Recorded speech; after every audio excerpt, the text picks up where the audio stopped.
그리고 시간 관계상 휴식 시간 없이 이어서 첫 번째 세션을 진행하도록 하겠습니다. Without further ado, due to the time constraint, we will proceed the first session without taking a break, but please feel free to take a quick break if you need. 필요하시다면 화장실 자유롭게 다녀오시기를 부탁드리겠습니다. 그러면 지금부터 첫 번째 세션 진행하겠습니다. Now we will begin the first session on global protocol and tech innovation for safe air travel. Mr. Hyung-Shin Kim, Executive Director of Aviation Marketing Group of the Incheon International Airport Corporation will be our moderator for this session. 첫 번째 세션은 인천국제공항공사의 김형신 허브와 전략처장님께서 좌장을 맡아 진행해 주시겠습니다. 따뜻한 박수로 맞아주시기 바랍니다.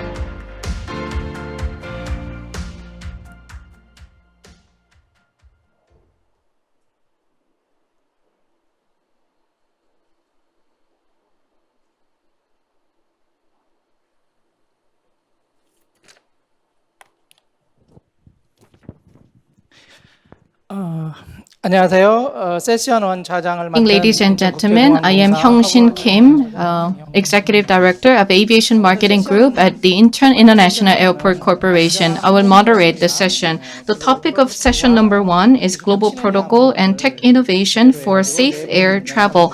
And we have 4 speakers for session number 1. Last year, as you may know very well, we were hit hard by the pandemic. Globally, there were many travel restrictions imposed upon cross-border travel, and some borders were closed. And the airports and the airline industries have been affected by the pandemic as they were searching for measures and technology to respond to the pandemic. Now we need to discuss how we can resume air travel in a safe and sustainable manner. And this is the topic that we're going to discuss in session number 1. Let me introduce the speakers. First of all, we have Ansa Jordaan, Chief of the Aviation Medicine Section at ICAO. Since he's been joining ICAO for several years, and since joining in 2015, she's been in the position of Chief of the Aviation Medicine Section, and the title is Current Issues and ICAO Proposed Solutions on Resuming Air Travel Safely. Please welcome her with a big hand.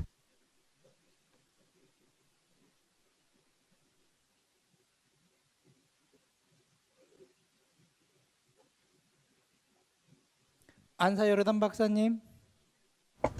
Dr. Ansa Jordaan. Good morning, and thank you very much for inviting me to this webinar. So I will start. It was very interesting seeing all the futuristic things coming in the future, but right now we need to talk about what's happening today, unfortunately. And I'll try to tell you what ICAO has done to date and where we see that we are going to resume air travel safely. So quickly, this is just an overview of what we will be discussing, is where we are today, what has been implemented, and we will discuss some aspects in more detail, as you can see there. So today, we have, in some countries, the third wave that is starting. We have a lot of COVID cases, and we also have a sharp decrease in aviation travel. And you can see on the bottom slide there, if you compare 2019 to where we are today, it has just been a tremendous drop in aviation. And although some recovery has taken place domestically, there's still a lot internationally that hasn't happened, and it is just changing dramatically, very quickly, because the pandemic itself is changing so quickly. And we're really trying to keep up with what's happening with COVID. What ICAO has done when pandemic started, we have the ICAO Council Aviation Recovery Task Force, and we started implementing measures to assist states to implement travel, to get people back to travel, but at the same time to ensure the health and safety not only of the crew, but also of our passengers.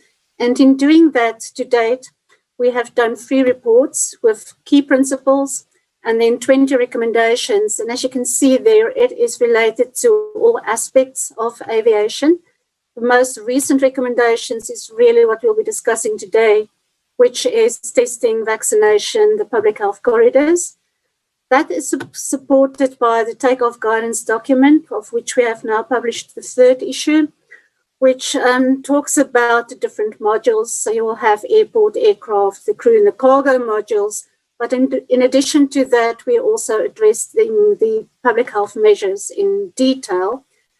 Further detail is provided in our manual on testing and cross-border risk measures. And you can see there what is included in this manual. It has been recently updated. So we will briefly provide you with some of the updates that has been done recently. It has been published about 2 weeks ago. Currently, the unedited version is available on the website. The next one will be the edited version. And then to assist states really to complete and to implement travel safely, we have introduced the Public Health Corridor IPAC. So IPAC is an implementation package. And the real objective of the implementation package, as you can see there, is to restore international travel by supporting civil aviation authorities in sharing information to apply mutually accepted public health measures and then conclude agreements, either bilateral or multilateral, or in some cases in big states, even between different areas of a state. So the real way at this stage to resume travel safely, I believe, is the implementation of these public health corridors. And you can see why when I continue further. So the first thing, we need to have safety in aviation. That's the thing we cannot ignore. And what has been happening with COVID-19, which we sometimes forget, is that our pilots did not have access to their training, to medical certification, their normal operations. So we needed to deal with that. Partly was in the beginning to extend the validity of the licenses and the certificates, but we are now concerned about the safety implications of that. And we have implemented the targeted exemption system, which will be applicable from the 1st of April, which is pretty much deciding on a risk assessment in a more narrower scope on how to extend certificates or licenses if necessary. So to give you an idea from the medical side of it, we would prefer that people still have face-to-face medical examinations. In some states, it is happening. There's normal medical examinations taking place. In other states, there is not access to medical examiners because most of these doctors has been asked to help with the COVID-19 pandemic per se, with the medical management thereof. So what we are looking at then is we developed a template that states can use and some guidance material on how to do a risk assessment if you cannot do a face-to-face medical examination. For initial examinations, new applicants, any high-risk medical condition, there still needs to be a medical examination that's face-to-face, but we have some medical alternatives, and you can see some of it will be a partial physical examination.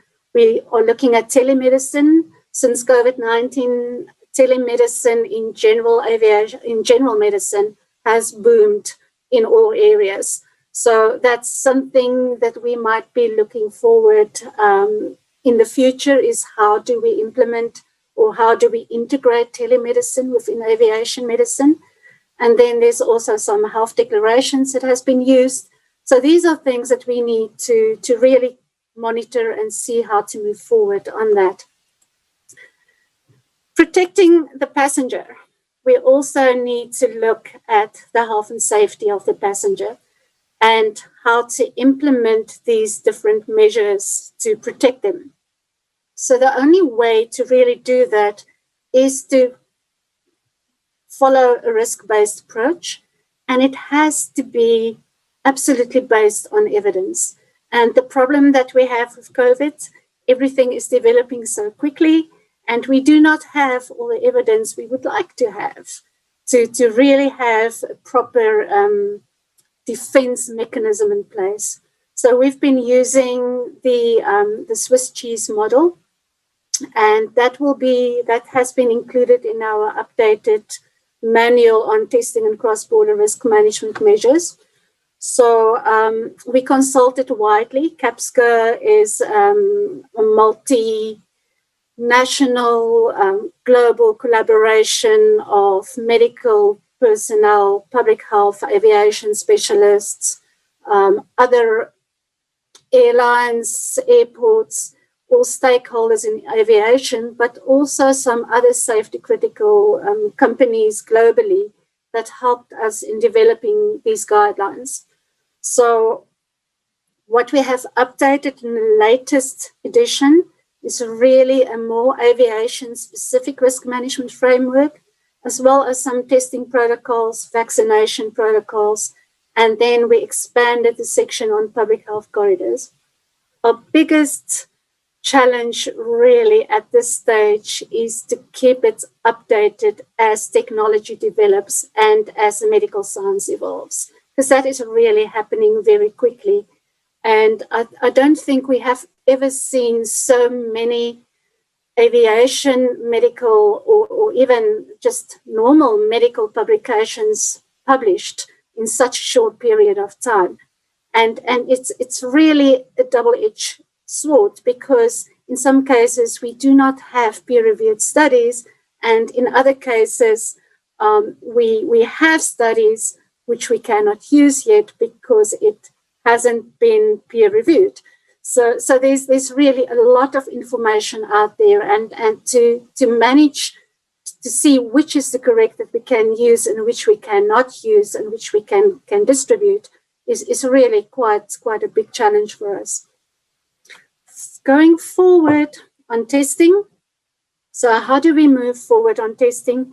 So testing plays a big role in moving or opening this public health corridors, but there's a lot of uncertainties on testing, and there's a lot of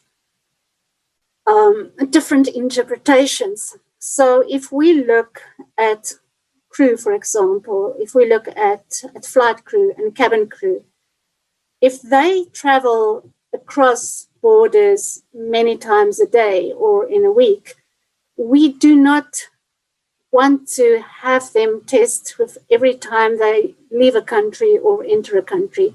And that is really a practical problem that we experienced.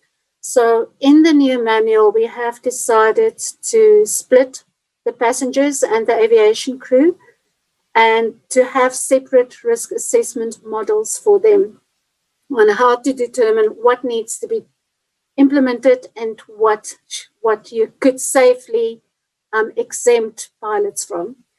If we're looking at the type of test, there's different tests. There's antigen tests, there's antibody tests, there's rapid testing, there's saliva tests, there is nasopharyngeal tests, there's blood tests. And what is important in terms of these tests is really to follow the evidence, to look at non-invasive testing, specifically if we look at experience not only from the crew, but also from the passengers, and then also what your reason for testing is. So there's, and that graph on the right, it's not very clear, but that shows the different types of tests you have and when it will be possible and what test works best for which type of reason you're testing. So, for example, you would, if you only want to prevent testing transmission of the virus on board an aircraft, you would use a different test than if you want to prevent translocation of a test of the virus from one area to another, specifically if you have a long flight. So these are really very detailed information that needs to be considered. The other problem we have is the acceptance of test results. if one country accepts the test results of another country, then there might not be necessary to do additional testing when you leave one country and arrive in a different country. There's also, there's been cases where testing certificates has been sold on the internet, black market certificates. So we were looking at standardizing the minimum data that should be included on a testing certificate. And we've also been working on how to verify that the testing has been done by accepted or recognized public health authorities.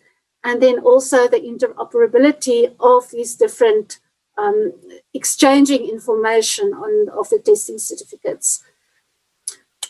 The big problem we really have with the tests is you can have a false positive test, or you could have had a PCR test, which will remain positive, which can remain positive sometimes even for periods up to 90 days, but that person is not necessarily infectious anymore.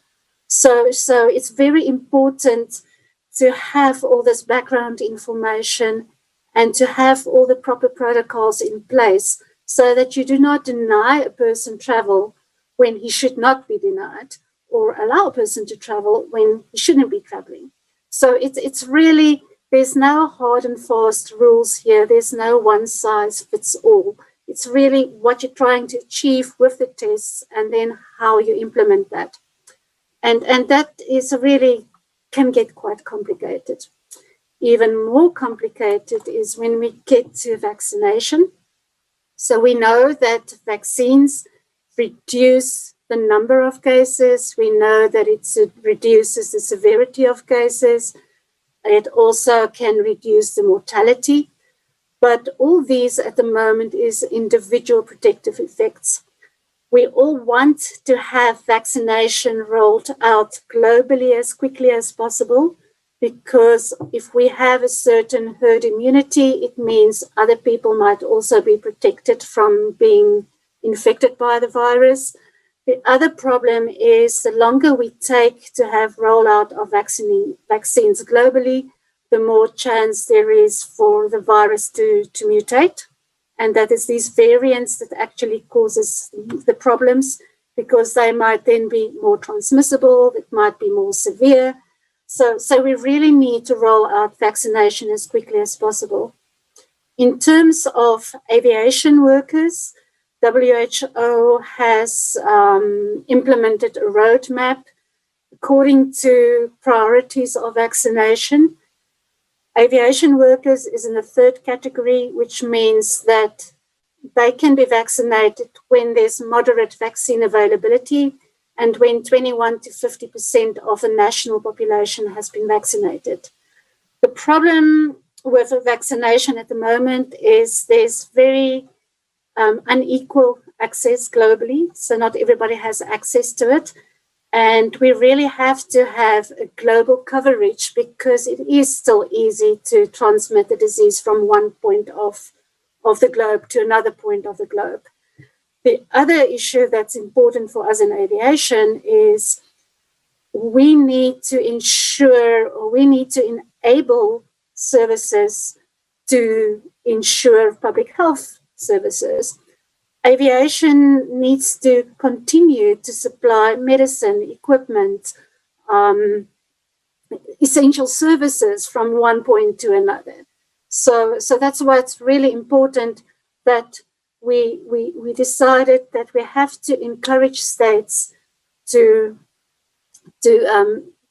encourage their aviation personnel to really go for vaccination. But on the other hand, we cannot make vaccination mandatory, and there's various reasons for that.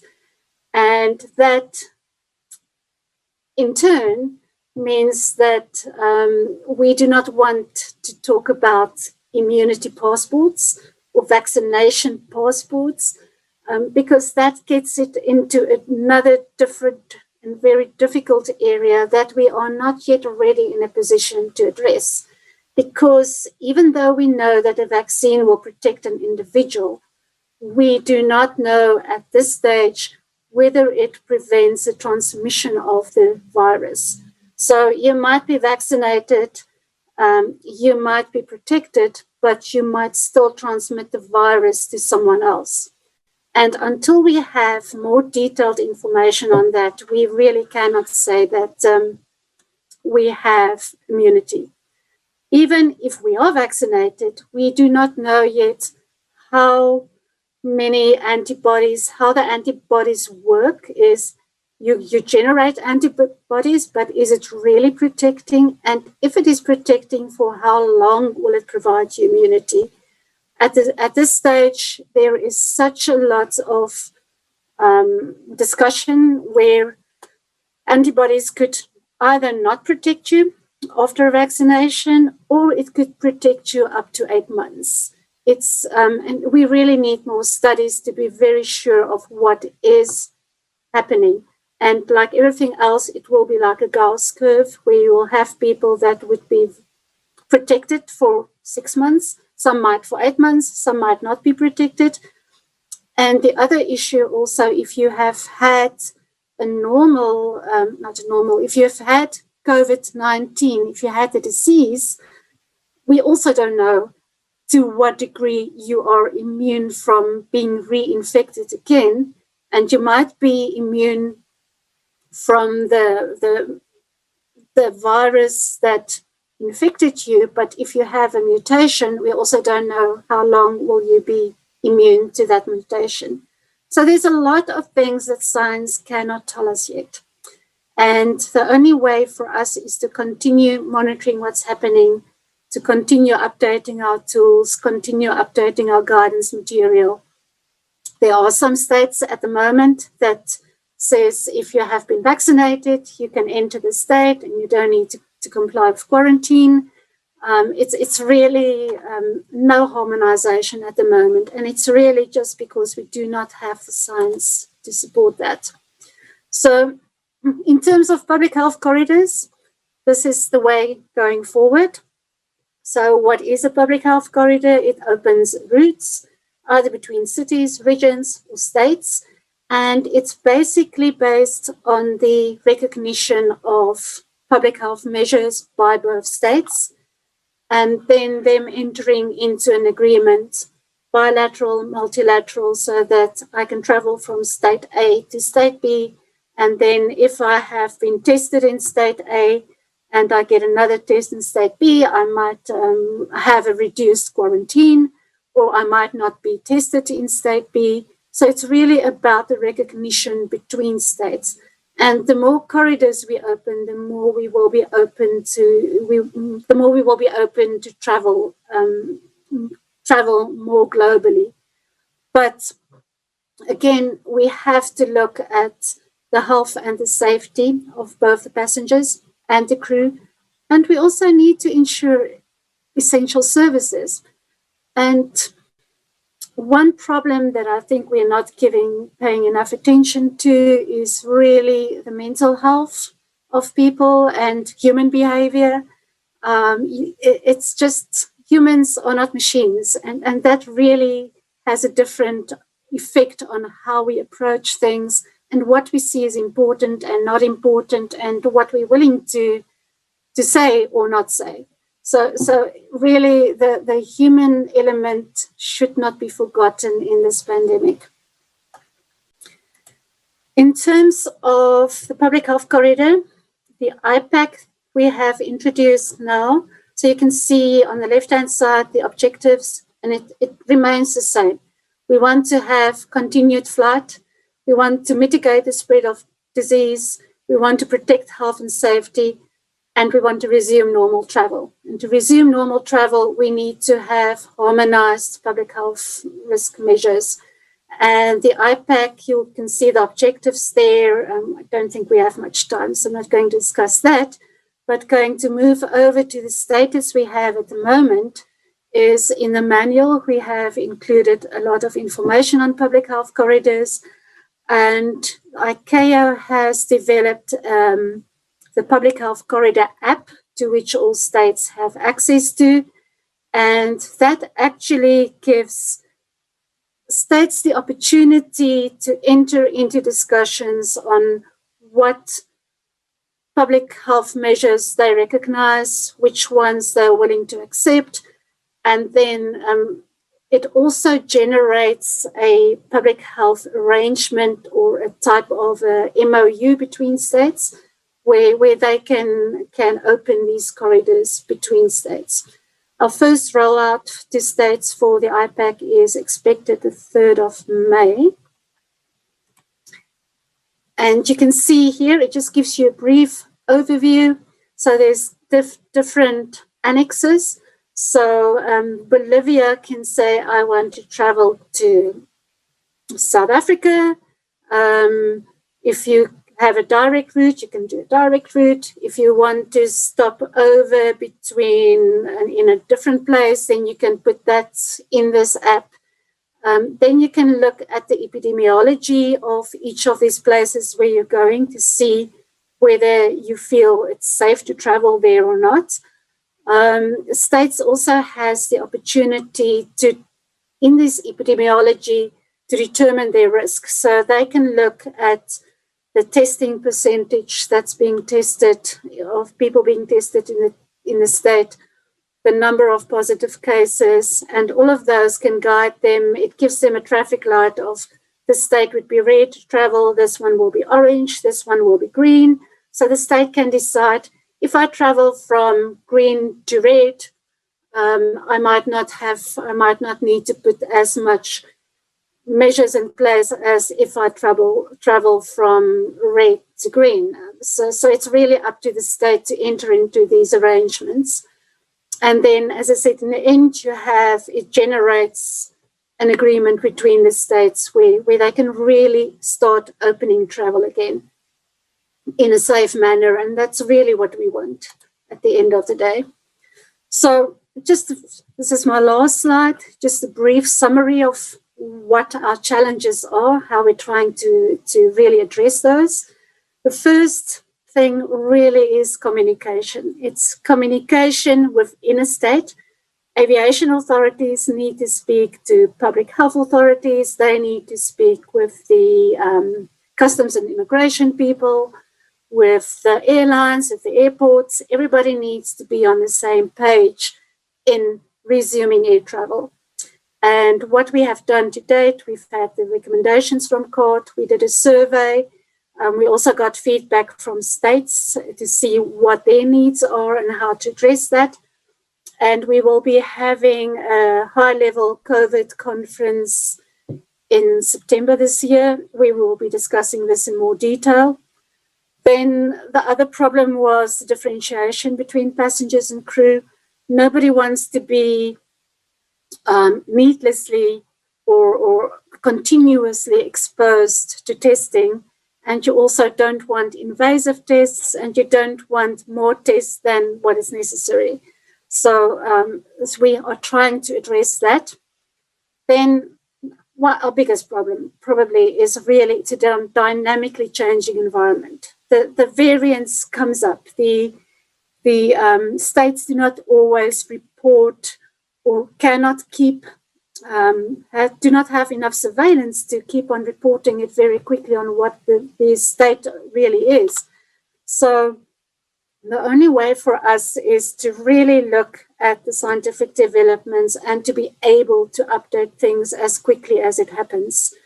Variance always brings a different dimension, and that is what we are trying to capture in our risk assessment framework. Is how do you,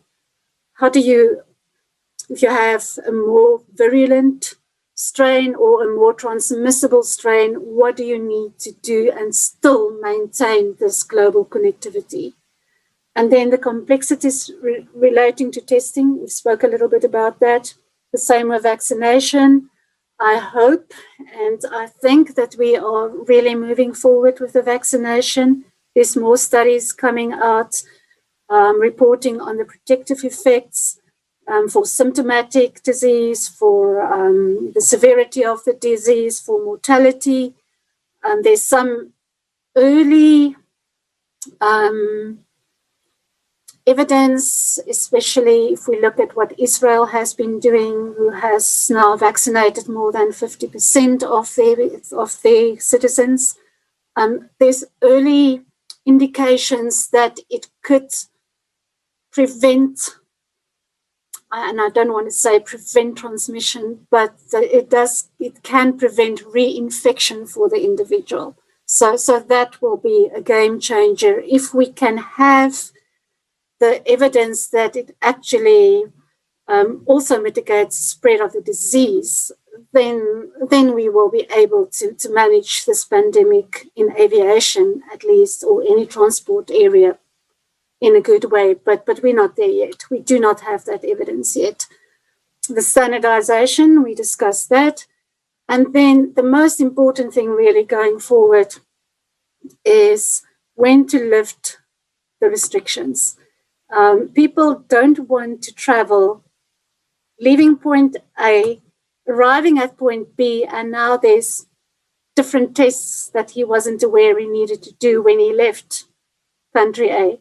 Or when he arrives in country B, now all of a sudden he needs to have another test, or he needs to have a longer period of quarantine, which previously was not the case. So we really need to keep updated with what's happening. Implement restrictions as it is necessary. Do not implement unnecessary restrictions, and really communicate to everybody. I cannot stress it enough. The communication internally within a state, externally between states, but also with the passengers who's traveling. They need to know what's happening because they need to make informed decisions as well. And I thank you, and I'll stop sharing. 네, 감사합니다. 요르단 박사님. Thank you very much, Dr. Jordaan. ICAO is indeed making great preparations, and this is an unprecedented situation. So as you mentioned, communication is indeed very important. I hope that we can work together so that we can open airways in the near future. 다음으로 모실 분은 전 세계 항공사 Next, I'd like to invite Mr. Vinoop Goel, who is the Asia Pacific Regional Director of Airports and External Relations at IATA. He's going to discuss the challenges and opportunities for the aviation industry. Mr. Goel, please go ahead. Thank you, and good morning, everyone. This is Vinoop Goel from Iata, and I thank Incheon Airport for inviting me back again to another session of the World Aviation Conference. So after that explanation from Dr. Ansa, which I think clearly lays out the medical challenges in front of us, I would like to talk a little bit about some of the solutions that we are working on to restart air travel using technology. So one of the things we need to keep in mind is the impact that COVID-19 has had on aviation in general. And aviation is no stranger to shocks. We have seen the global financial crisis, the September 11 attacks, and SARS. But what makes this a little different is the length of the crisis. Aviation recovered very quickly and within a few months from some of the other crises. But this time it has taken much longer than before. And that's why we need to look at long-term solutions on how to get the industry back on its feet. Just looking at some of the impact that COVID has had on air travel, if you look at the international airport pay routes or flights, they have fallen by 50%. That would give an impression that the industry is operating at 50% of what it used to be, but that's not true.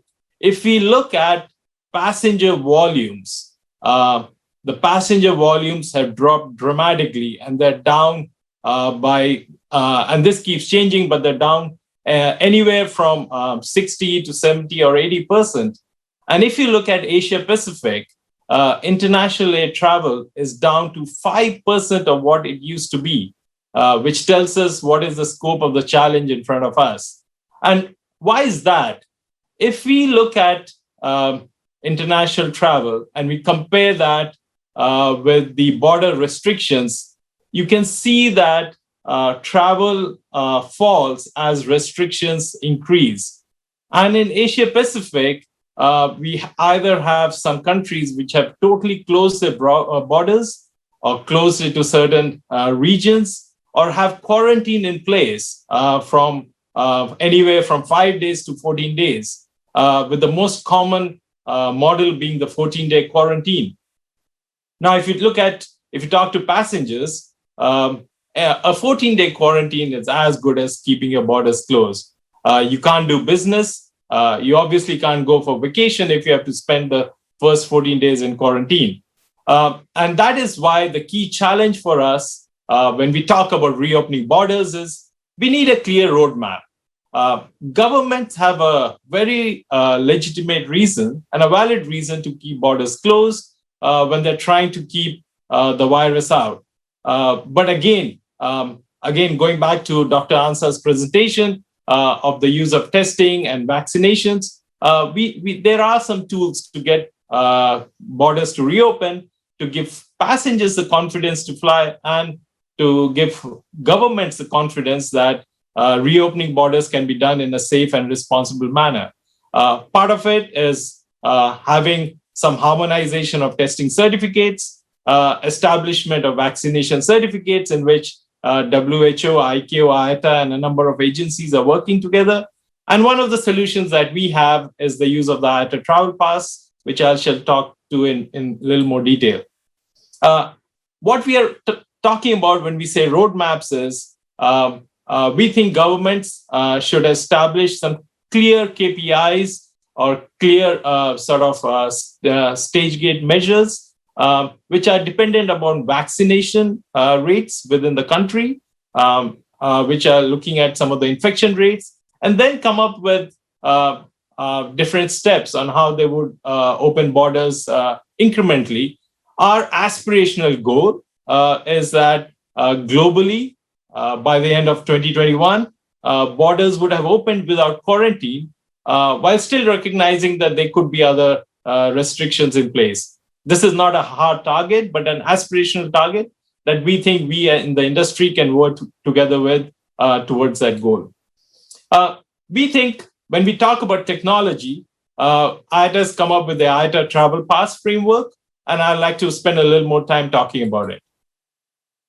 So if you look at what is the status of play today, different countries have implemented different measures. So if I'm a passenger, I need to know what do I need to enter the country? Where do I get a test? Do I need a vaccine? Do I need a paper or digital certificate? And there are a whole bunch of questions that passengers have. Again, from a government viewpoint, there's a concern. Are the certificates being presented legitimate? How do we make sure that the vaccine or the testing certificate belongs to the passenger? And from an airline viewpoint, how do I make sure that I'm processing all this information in a quick and efficient manner without leading or causing bottlenecks at different parts of the journey? And from an airport perspective, how do you make sure there's no congestion at check-in counters, at immigration, and other places? So one of the key areas that we need to focus on is also the risk of fraud with paper certificates. Now, in a lot of countries, and the default today is having a paper test certificate, be it a PCR certificate or anything else. The problem with that is they're easy to forge.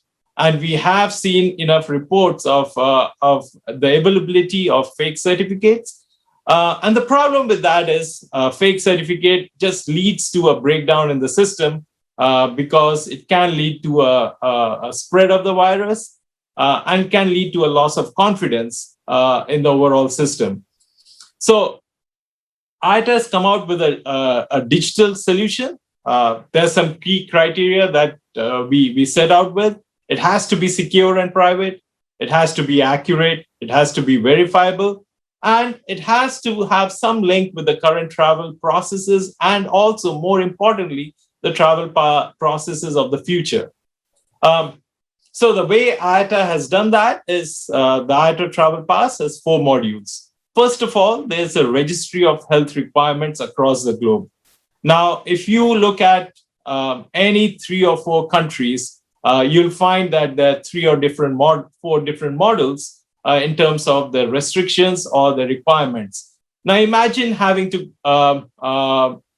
maintain that for the whole world, and that is what IATA is doing that as part of its thematic process.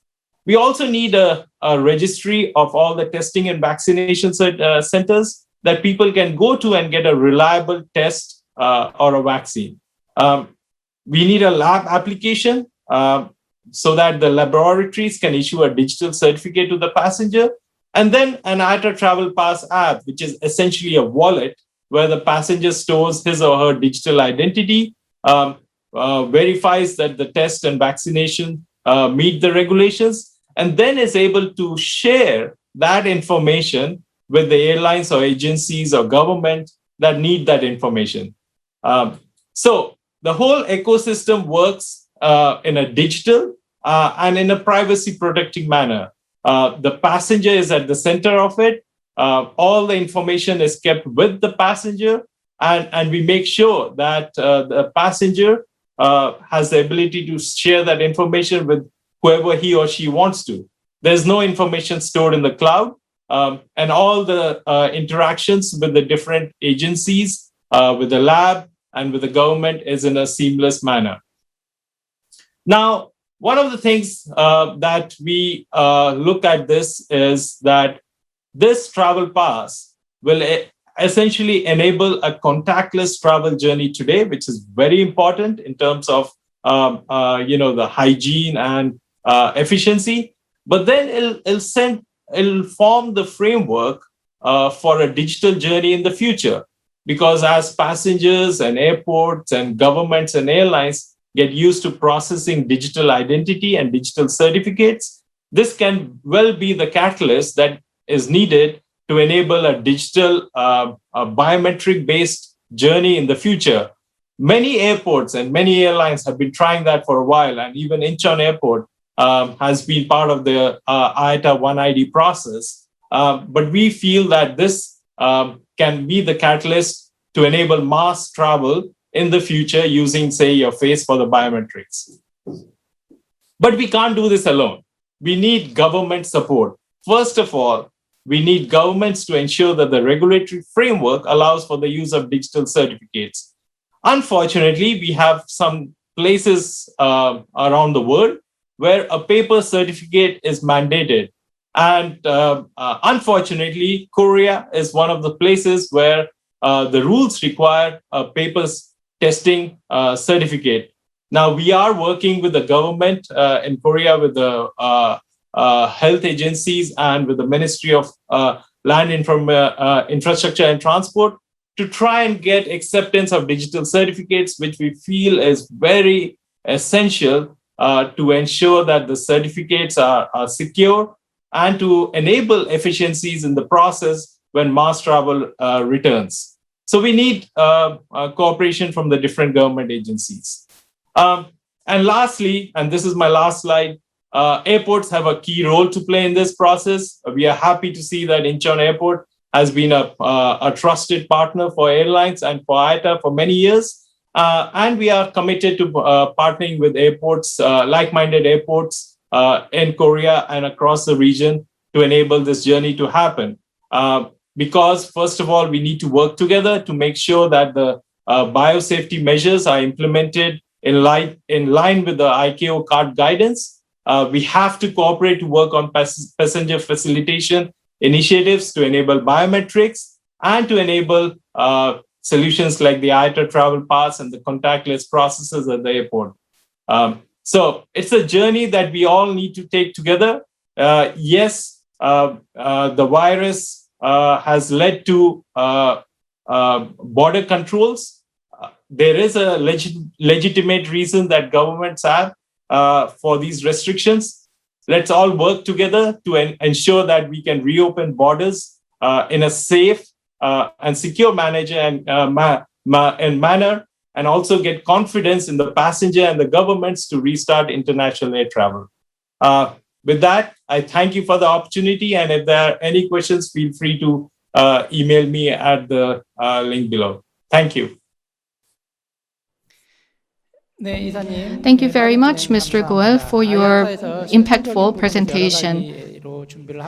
I understand that Iata is preparing for various solutions to ensure the resumption of air travel. The third presentation will be an example of an airport in the Netherlands.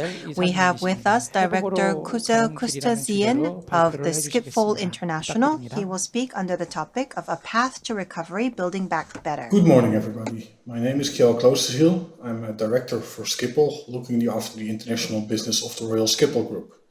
It is a great pleasure for me to be here and to speak to you from my home in the Netherlands. Unfortunately, due to the pandemic, I could not be there in person, and I hope next year I will be able to join you at the conference again and talk to you all in person. Still, I'm very honored to be asked to, on behalf of the Royal Schiphol Group, participate in this conference, and I would like to thank my colleagues from Incheon Airport for the kind invitation. I've been asked to tell a little bit about the pandemic and how we see the future and how technology and protocols will help us in that way. Before I go to the presentation, a little bit insight in what we're going to discuss. First of all, I'm going to tell you a little bit about the Royal Schiphol Group and how the pandemic impacted us. Especially also the regional differences that we see between the regions in the world. As a Schiphol Group, we have, of course, many participations around the world, and that gives us an excellent insight in how different regions are responding to the pandemic. And then finally, I, of course, will share with you how we see the future and how we intend to build back better. So if we look to the Royal Schiphol Group, the Royal Schiphol Group is a group of airports started in the Netherlands, with Amsterdam Airport being our key airport. But we also have regional airports in the Netherlands and participations outside the Netherlands in Australia, US, Caribbean, and even in Europe. So what unites these airports is that all our airports create value for society and the economy. And that was also a key task that we saw for ourselves during the pandemic. So all the airports remained open because they were critical infrastructure to ensure that the limited travel that was still necessary could be facilitated. Well, our slogan, as I already talked about before, and which is also on the title, is that after the pandemic, we want to build back better. So a little bit about the Royal Schiphol Group and our destination. So we see it as our destination to start connecting your world. And we want to do that by being the most sustainable and high quality airports. So how do we do that? Well, of course, it starts with safety and a robust organization. Without that, there is no future. And then we identified 3 qualities. So we have the quality of network, the quality of life, and the quality of service, which guide us in all our decision making. So if we look to last year, of course, due to the pandemic, was a terrible year for I think all airports around the world. And for us, it meant that we had a reduction of traffic of about 71%, down to almost 21 million annual passengers. Which is, of course, compared to the year before, where we're at 72 million, a huge reduction. Resulting, of course, in the figures you can see on the screen, a negative result, a negative net result. But I have to stress that despite the pandemic, we also kept on investing in our airports. We believe that it's a temporary downturn, which lasts longer than we all expected in the beginning. There's no secret there. But still, we believe it's important to keep on investing in our airport and in the services and the qualities I just shown you on the slide before. So the Royal Schiphol Group, as mentioned already, Amsterdam Airport is our main airport within the group, but we have 3 regional airports in the Netherlands who were also heavily hit by the pandemic, as well as international investments. Here you see the participations that we have, but we also have next to that a management contract in Aruba in the Caribbean, and we're helping Sint Maarten Airport in the Caribbean with the redevelopment and the reconstruction after they were hit by a hurricane. The group is predominantly owned by government entities. So the state of the Netherlands is our biggest owner, biggest shareholder. We have the municipality of Amsterdam and Rotterdam, but we also have our colleagues from Paris, Group ADP, who own 8% in our airport. We also own 8% in Group ADP.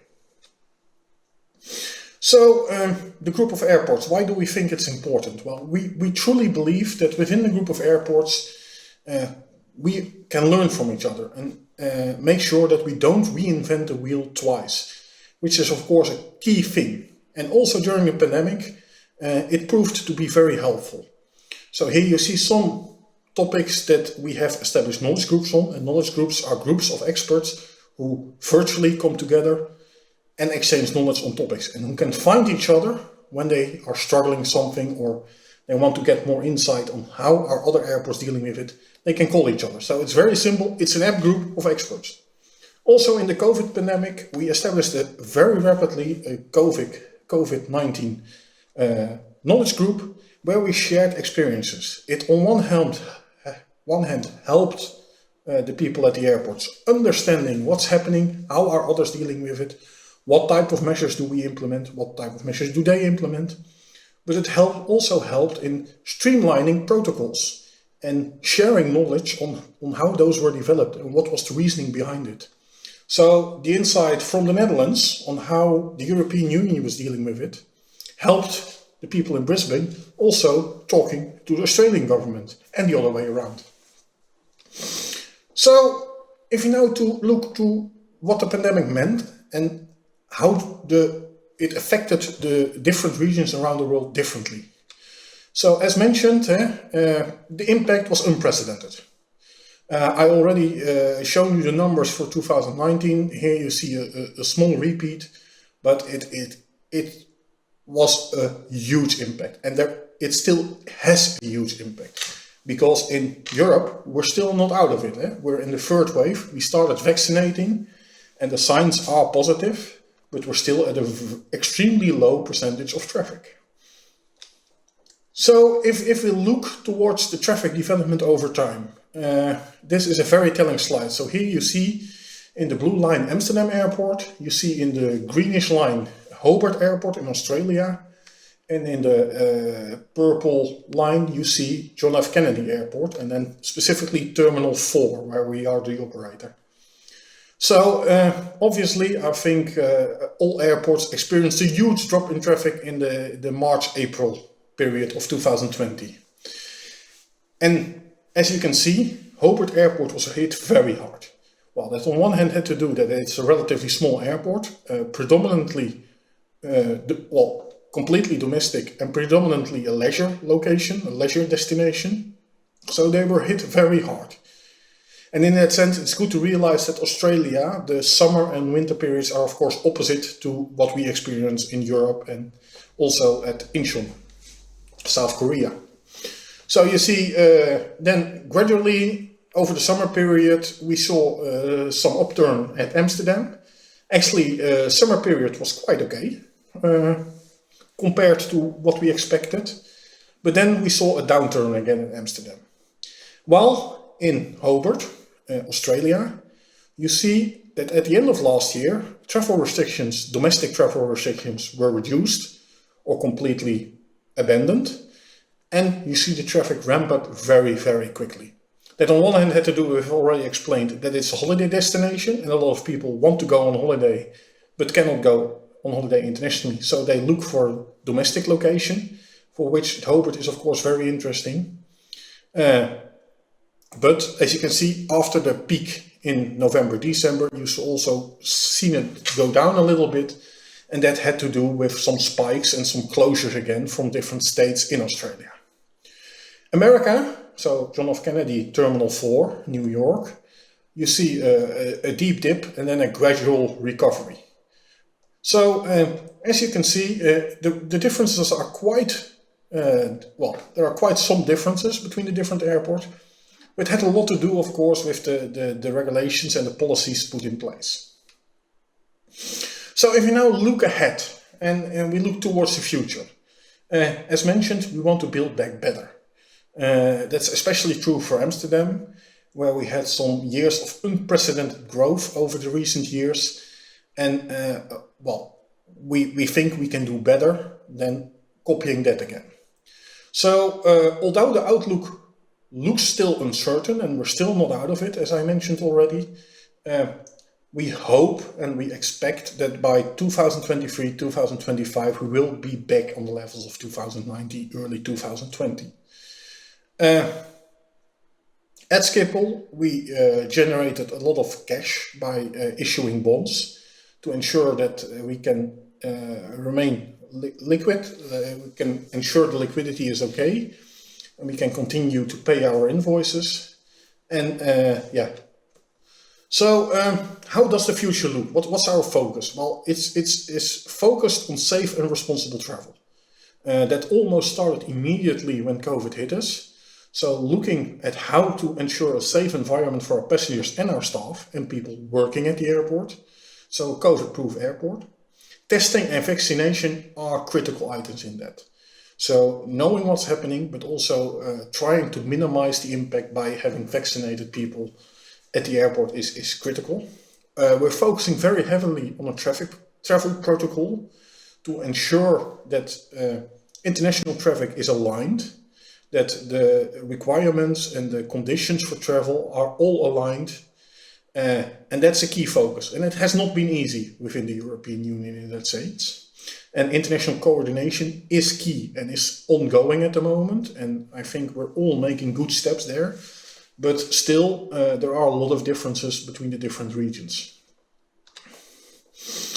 Also, innovations will be helping us. So, I've shown here innovations that we were already working on. So there are no, apart from the sanitizing zones, many of those innovations were already happening and now are being sped up or implemented also for a different use.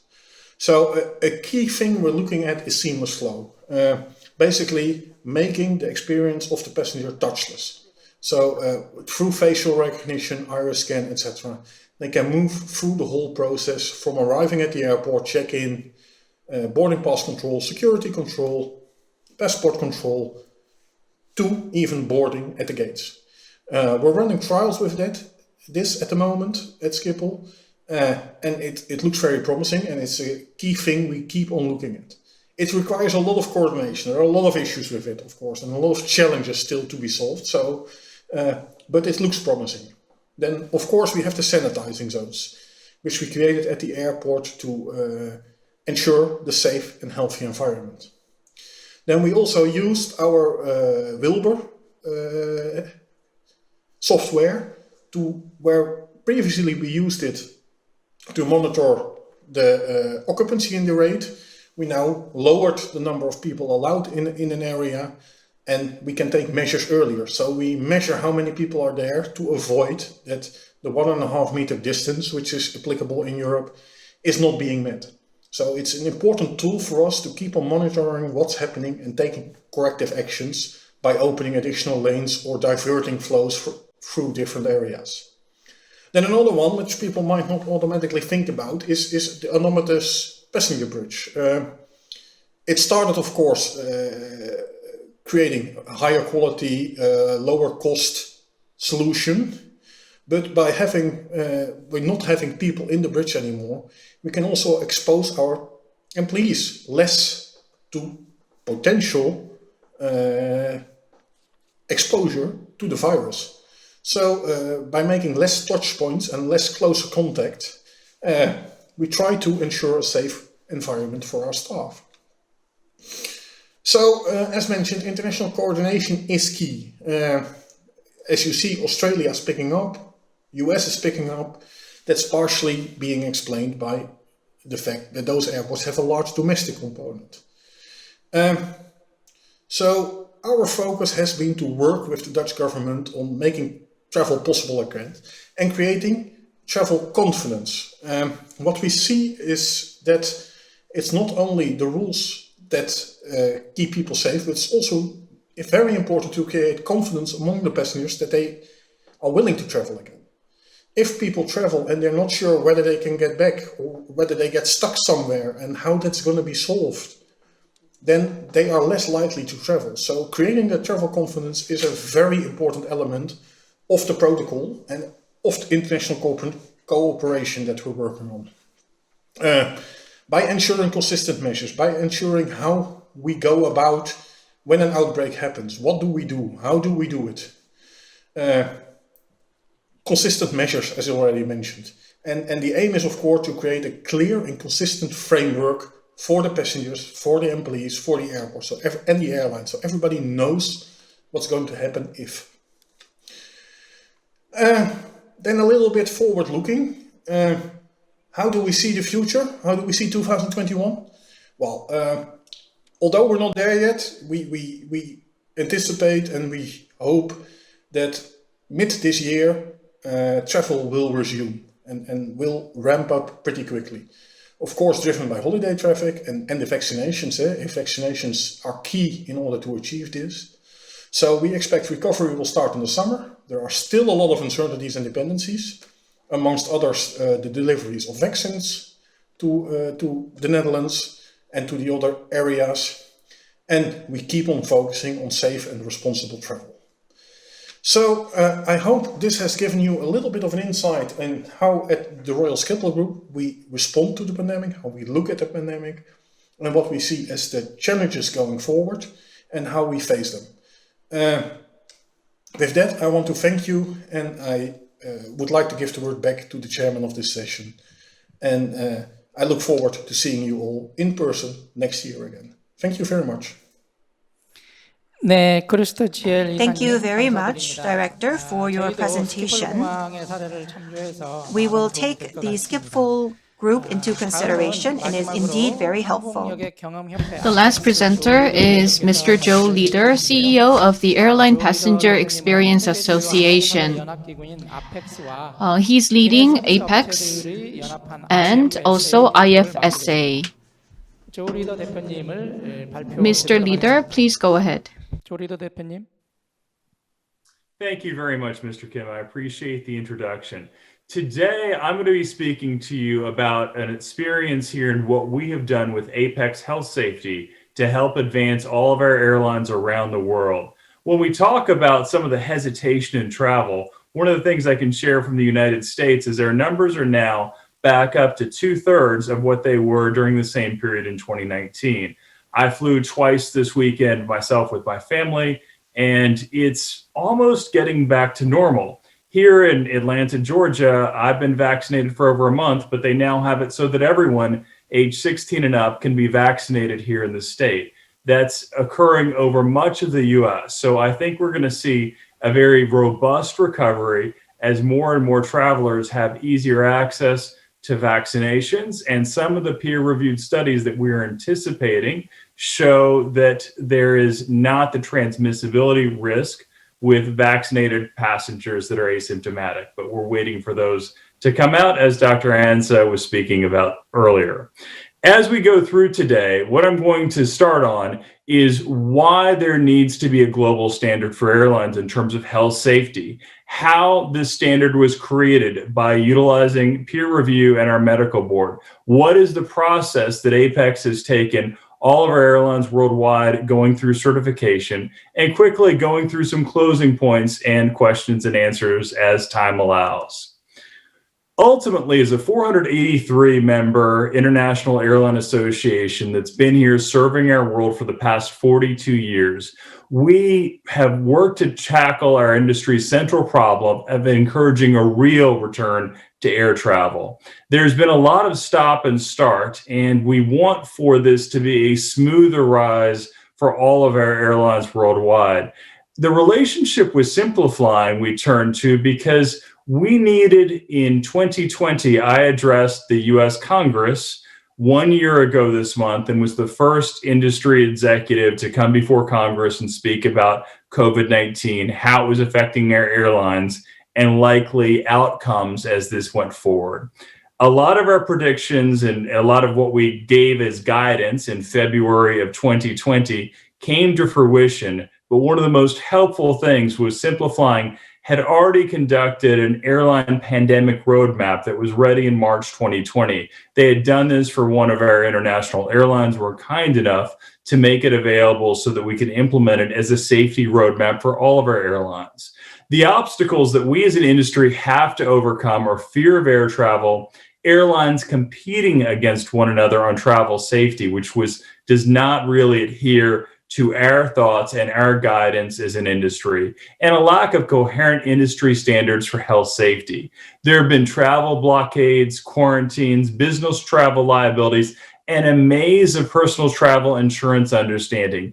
Even when I take trips myself, I have to always look, how can I get a COVID test to come back to the United States? What are the requirements and what types of forms are needed? And even with my vaccination card from the Centers for Disease Control, that is not an easy and automatic pass. And that's why I'm enthused by initiatives being put forward by Iata and others in the industry to make it easy and electronic and verifiable on the fly.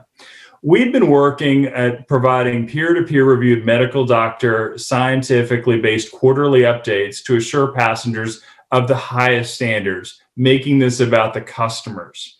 We've been working to make sure that the global certainty on the quality of airlines is the gold standard of health safety and higher, and making certain that we don't compete on safety. We believe that passengers are willing to pay for increased safety, testing, and receiving vaccinations at the first available opportunity. As an example, here in the United States, one of the articles that I read this weekend showed a large number of foreign nationals are already coming to the United States to areas because there's no requirement to be a U.S. citizen to be vaccinated. So that's an example, and I think we'll see that in different areas of the globe as people want to get back to more of a seamless travel experience. Apex endorses a strategy of test, verify, contact trace, and retesting over arbitrary blockades and quarantine periods. Right now, quarantines are being used, especially in countries that want to make sure that they don't receive new variants, or if they want to make sure that they maintain a near zero COVID exposure. Every pop-up, blockade, and quarantine builds distrust among air travelers. Our industry will not recover without greater certainty for all of our travelers. And upcoming peer-reviewed studies, as I indicate, show that vaccinated travelers do not have the COVID-19 load needed for transmission. We need to wait for those to go through full peer review process and to make sure the numbers are significant enough to show that on an ongoing basis across different types of vaccines. We viewed Apex Health Safety as a way to give our airlines a proactive role in the resumption of global travel, a common standard, and highlighting successful industry practices. And we made it so that for all of our airlines worldwide, it's a free process for all of our airlines to start and to advance through. It starts as an online process because one of the things that we've seen is that you can't simply do a hub check or can't simply swab an aircraft or two. You really need to see not only the policies, but the practices across all of the different touch points, and there need to be verifications of that. Going through the 10 different categories with 58 questions and 75 touch points has taken airlines weeks to conduct, and we're going through them as rapidly as we possibly can. As you go through, Apex covers the airline passenger experience. So we're covering what ACI and others do not. Online check-in, policies from airlines on testing and tracing, airport curbside, what the airline is doing to help, along with security, what the airline is doing to make sure that the health safety of security access can be touched as much as possible by each airline. In the lounges, going through and making sure that the food service and other areas really keep the customer at the front of mind. The boarding gate, what is the boarding process? In-flight before takeoff, in-flight experience, including some areas that I'll talk about that actually tie back into Seoul. What is being done by the airline upon arrival, and making certain that everything, including baggage claim, hand sanitizer, standardization, and brand level clean initiatives, giving certainty that the cleanliness that's being done by the airline is understood by their customers. Our airlines go through and save and submit all of this progress, and then are able to update it across their internal teams, because what we've seen in each of our airlines is this is touched by so many different individuals that it's constantly being updated inside the airlines. We've done this in 3 different tiers because ultimately, from our perspective as an industry, you must be at the gold standard of health, safety, and higher. You must have aircraft that have HEPA filters and must have a minimal level of safety that makes certain that your passengers will not be able to easily catch COVID-19. The audit answers, once they go through, we go through 3 different levels. Gold, which makes certain that from an Apex perspective, airlines are providing a level of safety and standard that their passengers are safe. Platinum requires over 50% higher ratings and actions taken by the airline to take care of their customers. And diamond level is that of hospital grade. It's double that of gold and above, and it really sets the highest level of standards for our industry by airlines worldwide. And so what we do is we take the health safety board to going through and seeing what should be done, make certain that customers are best taken care of in their travel journey. Everything has to be updated every 3 months based upon the latest peer-reviewed articles that have been reviewed by our medical board. And it's at this opportunity that airlines have the opportunity to enter a higher tier, or if because of changes in peer-reviewed data, they would be slipping to a lower tier, they would need to make corrections to make certain that they're able to maintain their standards. An example that came from a peer-reviewed article actually out of Seoul and was verified was on an area of risk that people are not really thinking about, which is in public restrooms, not just on an aircraft, but anywhere inside in a public restroom. COVID-19 can live for up to 14 days longer in the digestive system than it can in the respiratory system, which creates a risk in public restrooms. This is also one of the #1 areas where customers are likely to take off their masks to do a face check, just because they feel like they're in a place of safety inside a restroom. And so one of the initiatives that you'll see rolling out across airlines across the world will be signage, just as it says at the beginning of COVID-19, wash your hands for 20 seconds. It's really keeping your mask on in the restroom, and why, saying that indoor restrooms require that level of safety. And then as we've gone through our initial launch in Q1, we've had a couple of dozen airlines go through initial launch, and we have dozens more that are in process right now with Apex. So we're really quite proud of our activity at launch, and airlines that you'll see even this week. You'll see some additional announcements in the region. We saw Japan Airlines last week, and you'll see some others quite shortly. One of the great things that we've seen our airlines do is share information. I love this quote from Delta Airlines: "When it comes to safety, airlines do not compete. We all support one another in working to keep customers as safe as possible in their travels. With Apex Health Safety powered by Simplifying, we look forward to openly sharing best practices to advance customer care."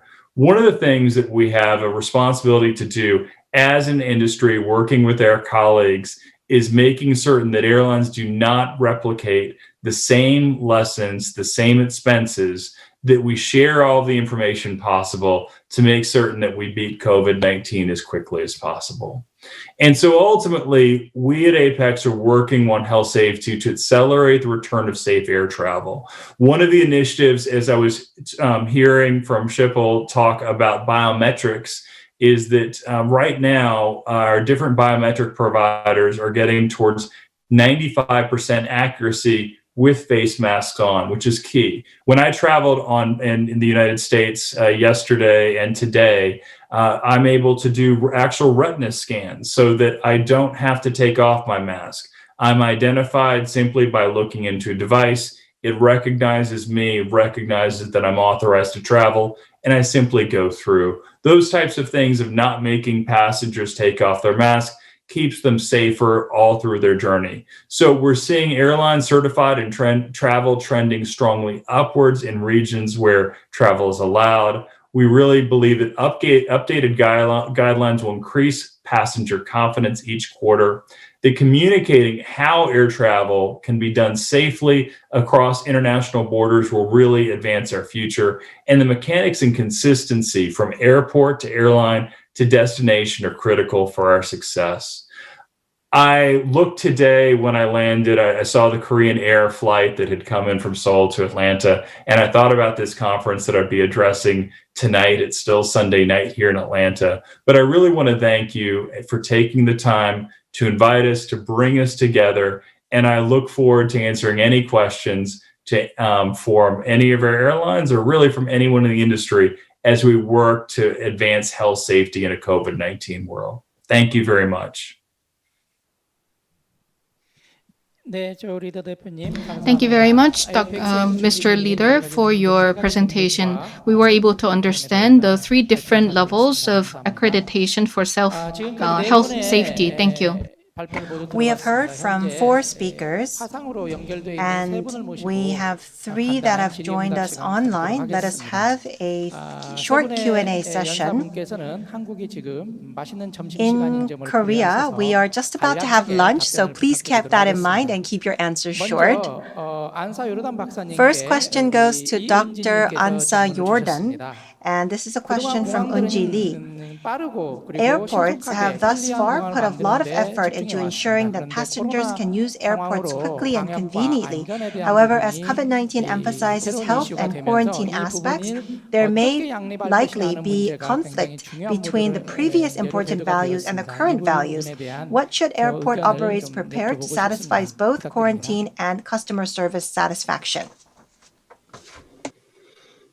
Yeah, the previous speaker was talking about balance in the opening, and this is where the airports are in a difficult situation, because from a public health perspective, the airports needs to comply with the state's public health measures, which means quarantine, which is determined by the public health authority of the state.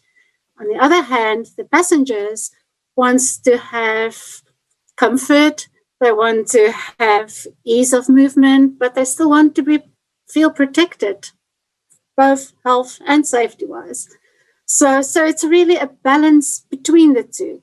Going forward, airport operators, and I keep on coming back to the same thing, is monitor the evidence, communicate with every stakeholder that needs to be communicated with. It means the passengers downward, and it means the state authorities upward. And then keep making it. People have invested in good technology, and I believe we're getting a lot of new innovations coming out and implementation of innovations that hasn't been implemented in the past. So continue doing what you're doing with the contactless procedures, digitalization, but remember, it's not possible everywhere.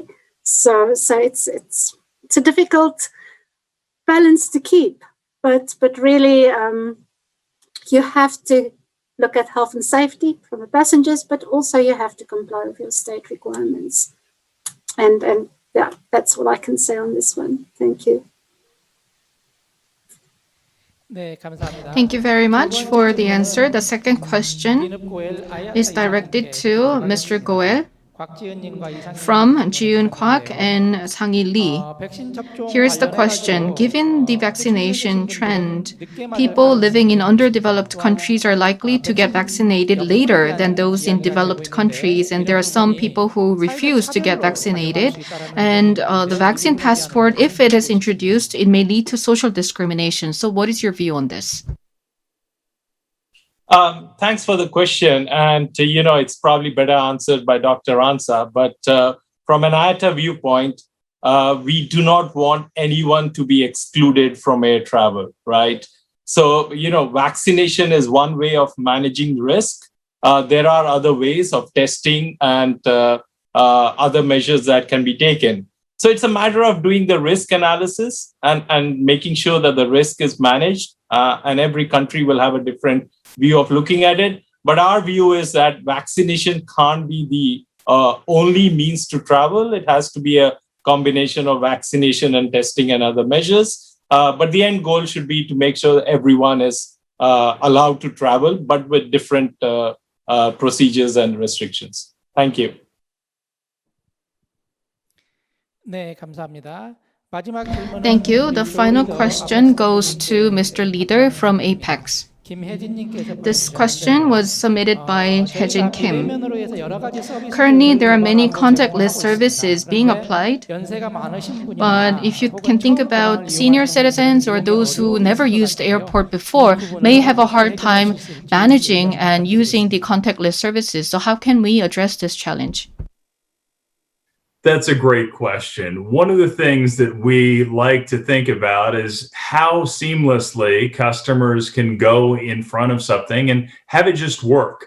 For example, here in Atlanta, when you do contactless boarding, it actually does facial recognition. You don't have to do anything new or different. You just have to be yourself and identify yourself as the passenger that you are.